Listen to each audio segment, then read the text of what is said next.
Jadi menurut cerita ya, legenda daripada beberapa orang tua kami yang ada di Kecamatan Bantimurung Simbang ini, mereka mengatakan bahwa Bantimurung itu diambil dari bahasa Makassar kuno, suku Konjo, suku pertama, yaitu Banti berarti air, murung itu dari kata merung, Banti merung, air yang bergemuruh.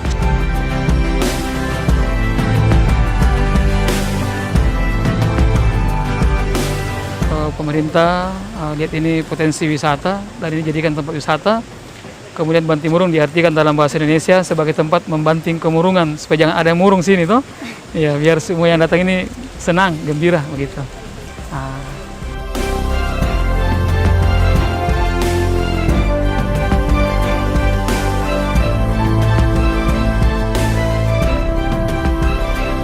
Dipasang patung kupu-kupu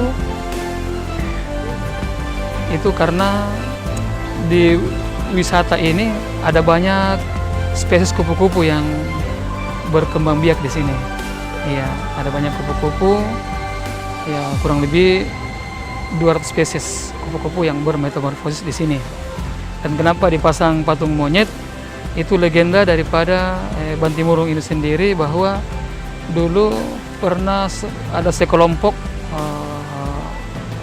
kera yang tinggal di sini, yaitu Tuale. Jadi orang dikatakan Tuale, bahasa Bugis Tuale itu adalah orang hutan, Tuale atau Tuala. Kemudian salah satu dari pimpinan mereka, ketua kelompok rajanya mereka adalah dijuluki Tuakala, ya monyet putih, kera putih. Ya, makanya dipasang di luar patung kera. Itu legendanya, bahwa dulu pernah bermukim sekelompok kera yang tinggal di wisata ini, di kawasan Bantimurung ini.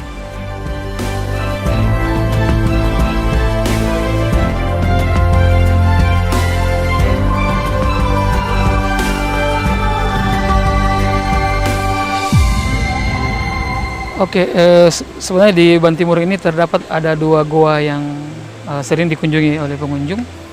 Yang pertama Gua Batu tadi dan Gua Mimpi. Kalau Gua Batu, sejarahnya menurut orang tua kami yang bermukim di sini, bahwa dulu gua itu pernah dipakai bersemedi, ya nggak tahu itu berapa ratus tahun lalu, katanya pernah ada yang bersemedi di sana.